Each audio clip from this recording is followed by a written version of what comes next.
Greater Phoenix. We can tell our story differently. A new perspective. A different look. Greater Phoenix A to Z. Welcome to the Greater Phoenix A to Z podcast. My name is Stefanie Carson, and I'm the art director here at GPEC and your host for today's podcast. In this mini-sode series, Arizona Through Their Eyes, GPEC team members, like myself, will take you behind the scenes with their stories about life and work in Arizona. On today's episode, we're diving into the world of craft beer and community. You'll hear from Megan Greenwood, founder of Greenwood Brewing, a woman-owned microbrewery that's redefining what it means to brew with purpose in downtown Phoenix. From bold flavors to bold moves, Megan's story is all about pouring passion into a growing industry and shaping Greater Phoenix's unique brewing culture. Thank you for joining us, Megan. Thanks for having me. Wonderful. Well, I'd love to kick this off with just hearing a little bit more about your background and let us know what inspired you to dive into microbrewing. Yes. So I come from a manufacturing background. I'm an industrial engineer by degree, and I worked for manufacturing facilities and made things like Herbal Essences shampoo and Whirlpool refrigerators, John Deere farming equipment, small square balers to be specific. Oh my gosh. And electrical equipment. And I love manufacturing. I love process engineering. And brewing is actually industrial engineering, which I never realized until I started getting into it. But I moved to Arizona in 2011 and 2012 and bought a house in Chandler. And I was a young, single woman living in a new city, and I decided to get a roommate. And that roommate bought me a homebrew kit for my birthday and thought I'd really enjoy homebrewing. And turns out I did. About a year later, we had a fully built-out microbrewery in my garage with up to 8 beers available on tap. So if we were friends back then, I gave you a lot of free beer and just fell in love with brewing. We brewed regularly, whether that was weekly or monthly, had a lot of fun, threw a lot of parties, ate a lot of pizza, drank a lot of beer. It was just a really fun time. And I loved making a product that put smiles on people's faces and was just really creative. Yeah. In manufacturing, you have an engineer and then you have a production manager. And in beer, you have production manager, you may have an engineer, but you also have a brewer. And it's that craft piece that's really creative, and it's an addition. It makes the product almost more connected to the consumer, more versatile, ever-changing, and really, really creative. So I loved it. Decided in 2017 that I was going to go all in and start brewing commercially. Wow.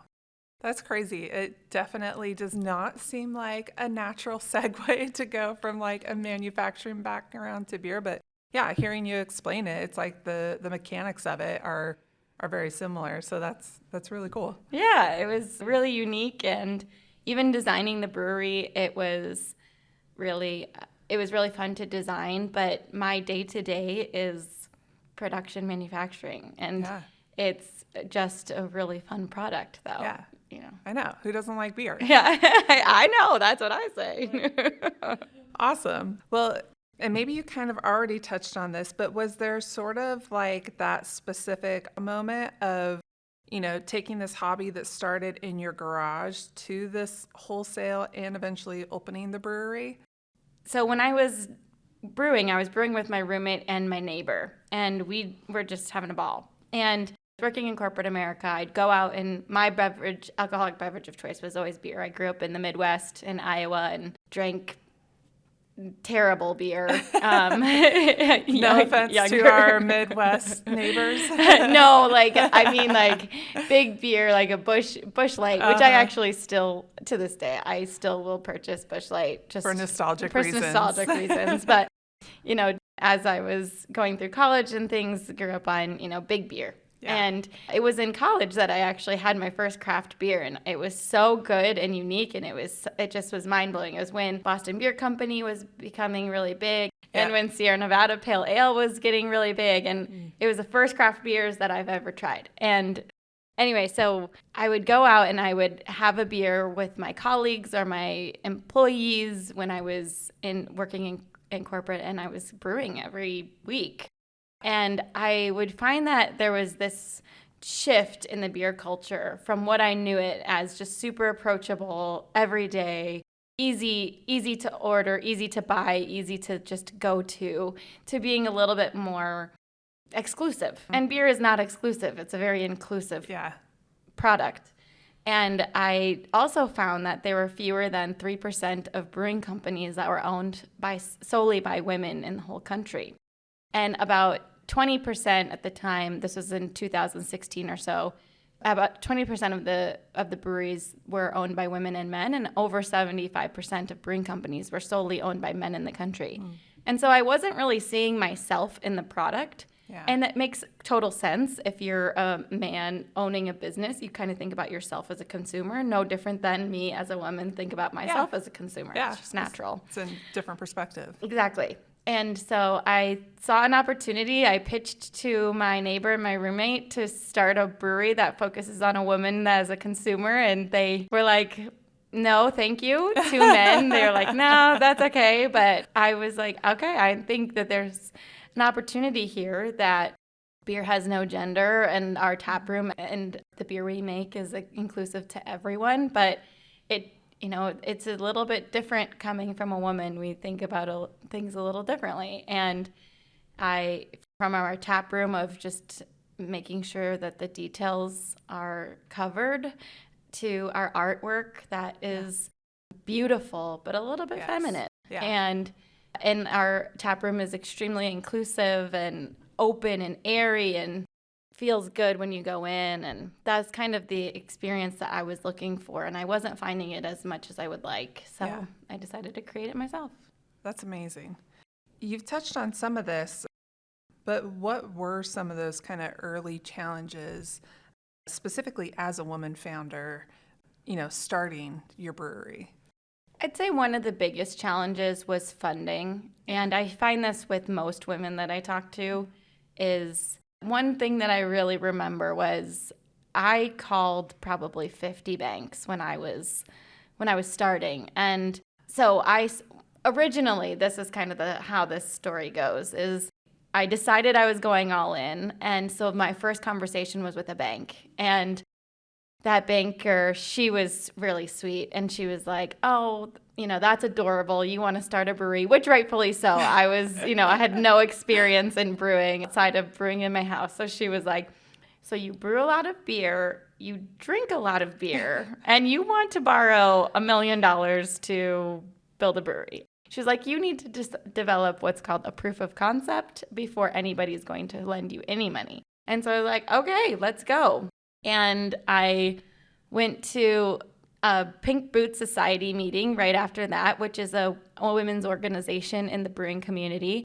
And my whole goal was to find a brewery that had open capacity, and that had open fermenters, is what the question I was asking. Okay.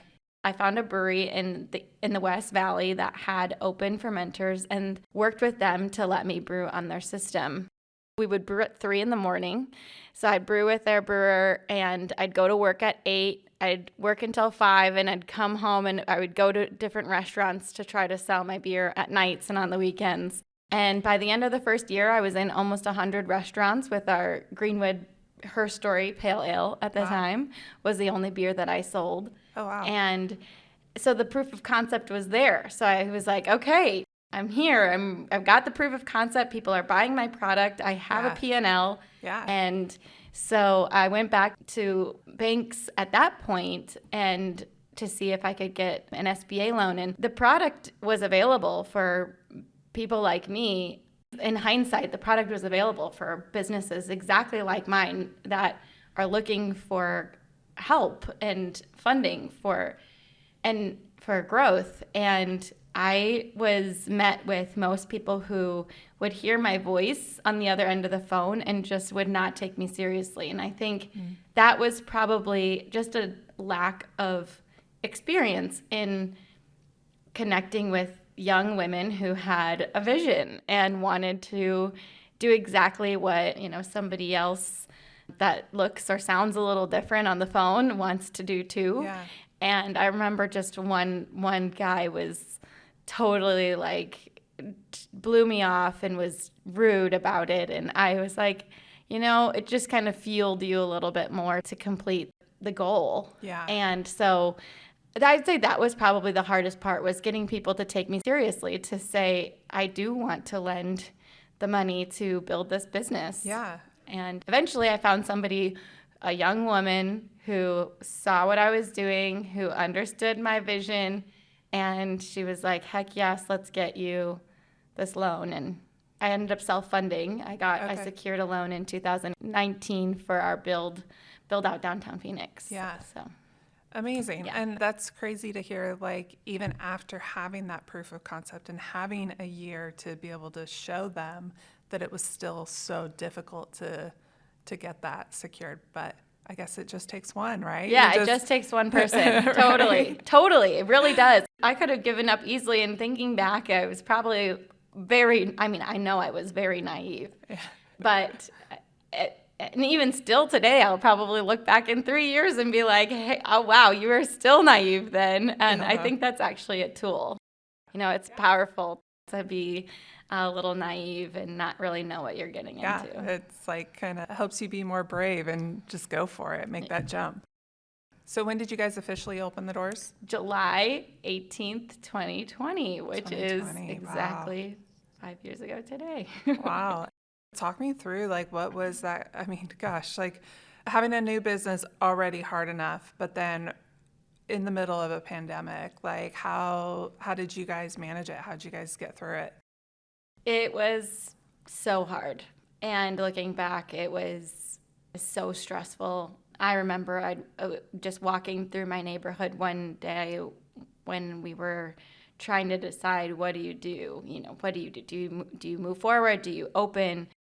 Do you close? And it was at that point, funding myself. I left my corporate job to open Green. I was full-time project managing this project. And so I was not making any income myself for almost 2.5 years. And so at that point, I had people on payroll that I was paying from my personal checking account. Wow. And because I wanted to keep them and support them through the 6 months or however long we decided to wait to open. And so finally I was like, okay, at that point, my whole mentality was putting one foot in front of the other and just making a decision for the day. And ultimately the decision was, let's open. And our space is 110 seats outside anyway. Yeah. So it was mostly outdoor seating, all outdoor seating at the time.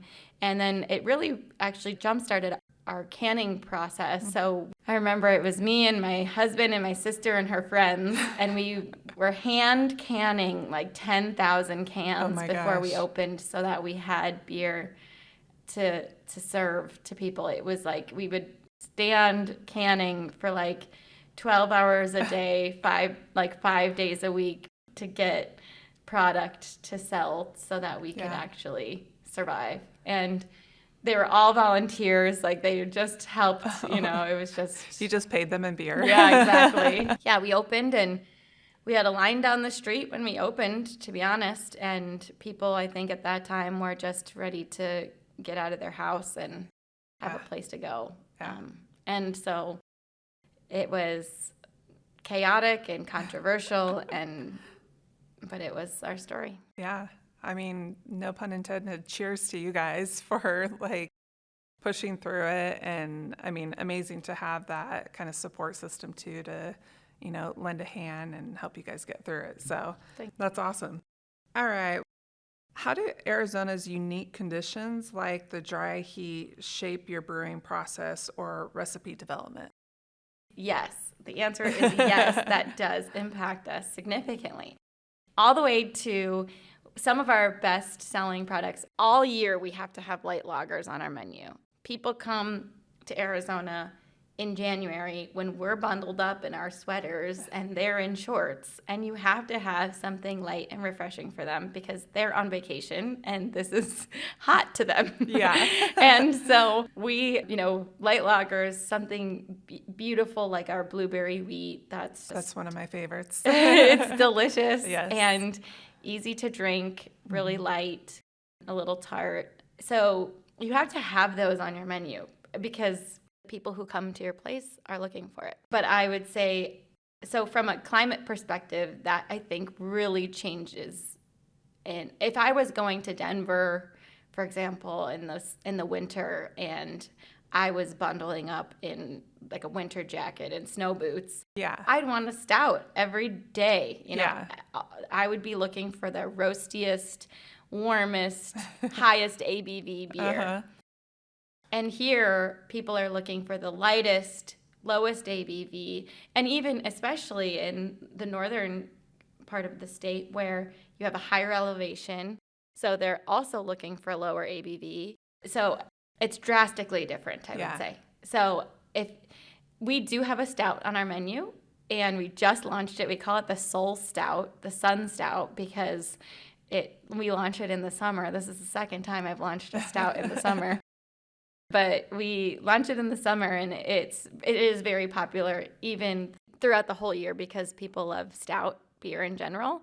But I have one of them on my menu out of 13. You know, you're typically looking at something that's really easy drinking and approachable. That's at least my perspective and what we make.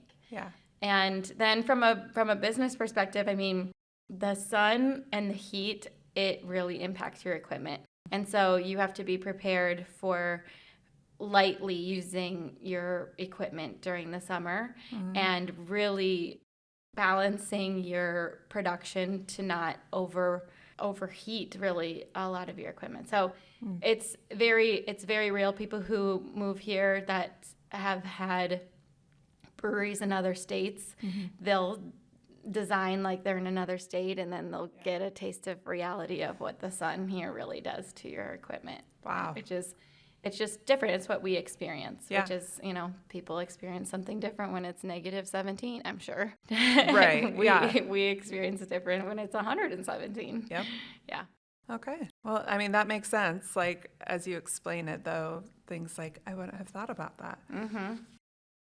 Tell me about the times you've experimented with desert native ingredients like prickly pear, mesquite, or citrus, and how that influences the final outcome.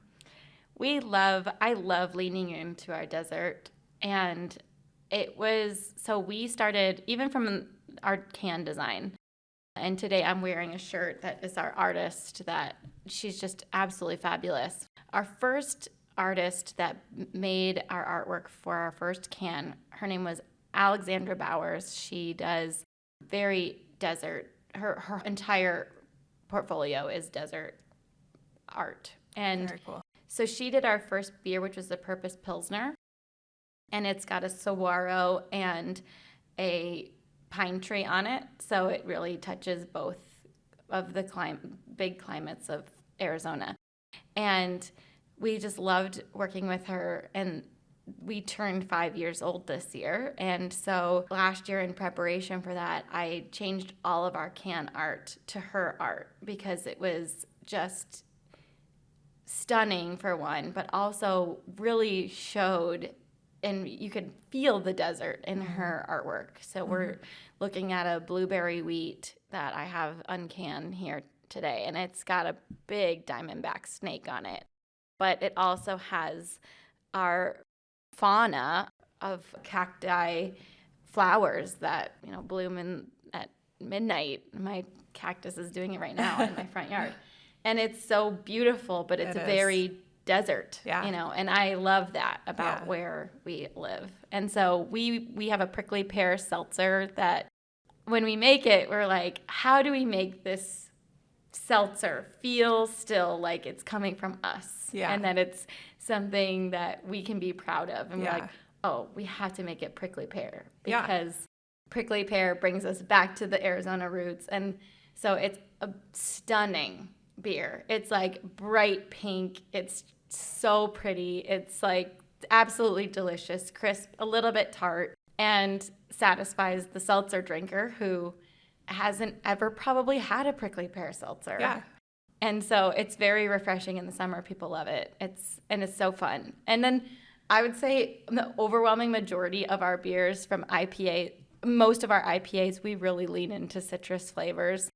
tropical in general, but citrus. Our pale ales even have a citrus note in them, and but we do grapefruit kolsch every year. It's one of our best-selling beers. We use grapefruit for that. We've done tangerine beers, and beers that we use even ingredients out of my backyard.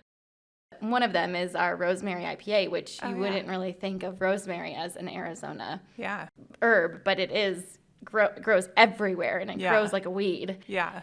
And so my first time brewing that was we were home brewing, and I made the garden series. And every time we would brew, we'd have 4 different beers that we would make. And so we did, I think it was cilantro lime, basil, thyme, and then it was rosemary. And it was an IPA, and the 3 others were like kind of tasting like we were drinking spaghetti. And then the cilantro lime was just a little bit too out there.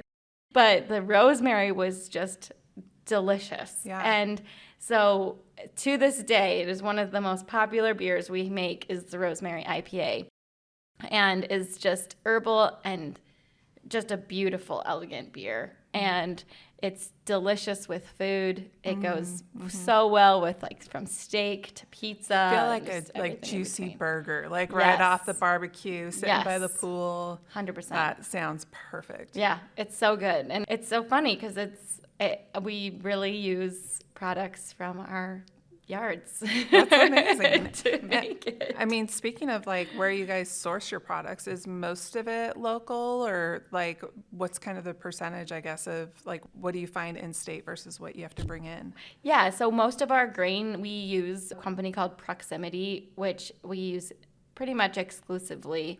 They are based in Colorado. So that's we can get some malt locally. Yeah. And we do that as much as possible, but I want all the grain that we need, they're the closest that we can get. And they're a very small company. But there was a grain shortage at one point in the last 5 years, and we didn't have any impact on us because we were buying sustainably and locally, and they were able to support us through that. So we're getting our grain as local as possible. And then we use most of our hops come from the Pacific Northwest. So Yakima Valley is the majority of our hops. But we do have hops that we have to source that come from a specific region. So, for example, our Pilsner is a Czech Pilsner. And there are things called noble hops that don't grow anywhere else. Okay. So there are noble hops in America. There are noble hops in the Czech Republic. There are noble hops in Germany. And in the Czech Republic, their Czech hop is what it's called. And so we source all of our Saaz hops from the Czech Republic because it's a Czech Pilsner, and that's the noble hop of that region. So we do that sometimes. I don't do that very often, but I do also honor the tradition of beer in general. Yeah, absolutely. And making sure that, if we're making something that is something specific like that, we're using the product that is appropriate. Yeah. I feel like that definitely protects the integrity of it. 100%. And I think especially beer snobs look for things like that. So Totally. I think that's awesome. Greenwood Brewing is located in a vibrant artsy scene. Tell us about the ways that your brewery connects with the local art scene and culture. And maybe that kind of ties into, you've already talked about your packaging and, working with the local artists. So maybe expand on that a bit. If I wasn't in downtown Phoenix, I don't know if I would be leaning into the art scene as much as I am. I want to say we would be, but I think the creativeness of downtown Phoenix really inspires us to utilize the art community that we have. Yeah. And so, yes, I talked about Alexandra Bowers and her doing all of our artwork for our cans, but we have a Greenwood gallery. We have an art gallery in our brewery that we don't take any commission from anyone, but they can sell their art pieces, and we focus on female artists. So we change artists every 2 months, and it keeps our finger on the pulse of the art scene, of what's happening in the art scene today. And it gives them an opportunity to showcase for free. And so we have people who sell art out of there every month. That's awesome. Which is just huge for them. Yeah. And it's great for us. It doesn't cost me anything to have a wall, that we're already, that we already have for them to just utilize. Yeah. So we love that. From there, we have trivia on Tuesdays, and we use our local community to be our trivia hosts. Originally, I was like, we're going to have to find a group that does this and some type of technology to do this. And then I was like, no, we really don't have to do that. We could just have somebody who's passionate about trivia be our host. Yeah. So this woman never thought she was going to be a trivia host, but she was a teacher, and she's like, I would love an extra income, an extra couple $100 a month to just come be trivia host.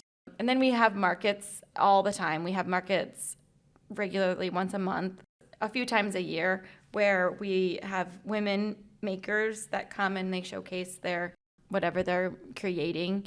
And so we'll do that in the outdoor space? Yep. Okay. Yep. And so we do that. We do that for most of our anniversary weekends, and then we'll do it in March for Women's History Month, and a couple other times a year we'll have vendors that come in and showcase while we're open. And I would say we really try to give as many opportunities as we can. And then from a donation perspective, we donate our space. We have an event space in one of our beer gardens we use as an event space, and we offer that to nonprofits for free. So nonprofits can use that for their fundraiser or for whatever they are doing. Very cool. And then in the month of March, we do a ton of the stuff. But one thing that I really love that we do is we do a Her Story give back. So every pint of Her Story that we sell over the taproom, and every keg that we sell wholesale, we donate to a women's nonprofit or family nonprofit that the selected group. This year it was Arizona Sexual and Domestic Violence Group that was the winner, and I think we donated $1,100 to them or something like that. But it's not super significant to them, but it's something that really is connected to everybody who comes in our door. Yeah. So we donate. It really comes out to about 20% of our profit really goes to nonprofits and women. We really work with a lot of women's foundations and family foundations for those. So every year we do that. That's really cool. That's a lot of ways that you guys are engaging in the community, and the community can engage with you guys. Mm-hmm. So if people want to come to trivia night, you said it's Tuesday nights. What time? Tuesdays at 7:00. Okay. Yeah. All right. 7 to 8:45. Good to know. Yep. So as a graphic designer myself, I'd love to dive into how intentional design and creative collaborations help shape the identity of a brewery, and how local businesses like yours can reflect the Greater Phoenix region through visual storytelling. So from a design standpoint, how do you think breweries can reflect the personality of the region, not just in the beer that they brew, but in how they present themselves or even the merchandise that you guys offer? I think that's really where you shine your unique flag, as where you really get to be creative. I can make a hazy IPA that is absolutely award-winning, but if you can't recognize it and resonate with it on a shelf, you may never buy it. Yeah. And so I would say our graphic designer, her name is Melissa McGurgan. She's really brings the art to life. If you're looking at our cans, we do have Greenwood Brewing on our cans, but we do definitely showcase the art and the graphic design way more.